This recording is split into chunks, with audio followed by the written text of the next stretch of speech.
Bonjour, je m'appelle Michel Elchaninov, je suis rédacteur en chef de Philosophie Magazine.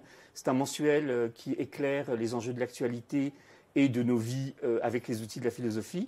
Je suis agrégé de philosophie, je fais de la philosophie depuis très longtemps et par ailleurs j'ai une autre passion qui est la philosophie russe, l'histoire russe, la langue russe et j'ai écrit plusieurs ouvrages sur ce pays et notamment un livre sur l'idéologie du Kremlin depuis quelques décennies qui s'intitule « Dans la tête de Vladimir Poutine ».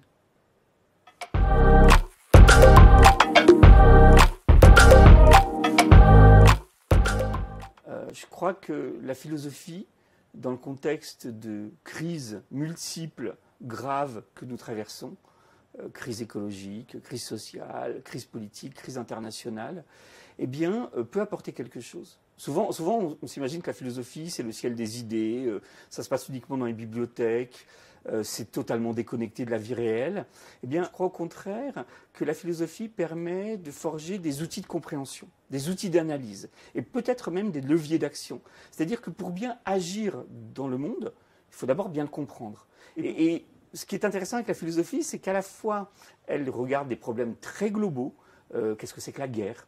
Est-ce que finalement, nous sommes voués, est-ce que notre humanité est vouée à un retour cyclique de la guerre, ou au contraire, est-ce que nous ne pouvons pas essayer de construire un horizon de paix durable ? Vous voyez, des problèmes très globaux et à la fois des questions très personnelles. Les questions très personnelles, c'est qu'est-ce que c'est que la sobriété à l'heure de la crise écologique ?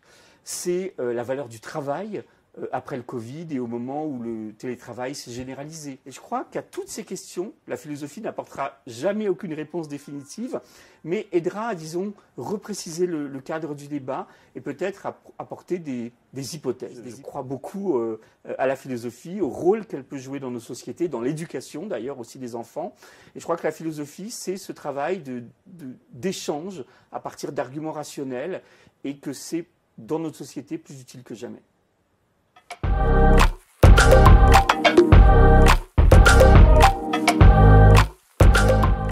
Après la guerre, après Poutine, quelle Russie ? La guerre en Ukraine depuis 2 ans ne s'est pas arrêtée et va sans doute continuer. On sait également que Vladimir Poutine se représente pour un nouveau mandat et va être réélu pour 6 ans supplémentaires jusqu'en 2030, avec la possibilité de se représenter pour rester au pouvoir jusqu'à à peu près ses 83 ans, jusqu'à 2036.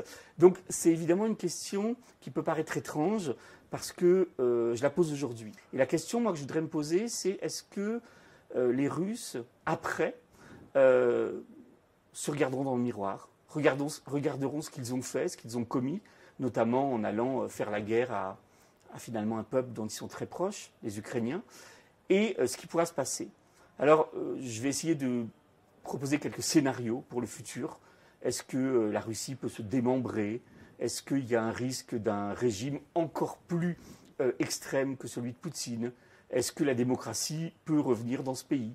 Mais la question de fond que je me pose, c'est aussi la question de savoir si ce pays, avec sa langue, sa culture, son histoire, pourra trouver en lui-même, dans ses propres ressources, dans son propre passé, de quoi inventer une vie politique, publique, sociale, qui ne soit ni impérialiste, ni nationaliste, ni belliqueuse. Et ma réponse est positive.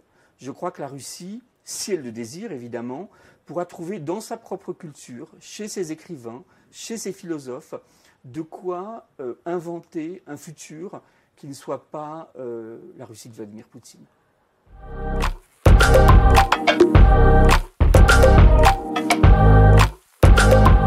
Le mécénat, c'est cette activité sociale, peut-être trop peu connue, mais qui est essentielle parce que finalement ce sont des acteurs de la société civile qui s'engagent.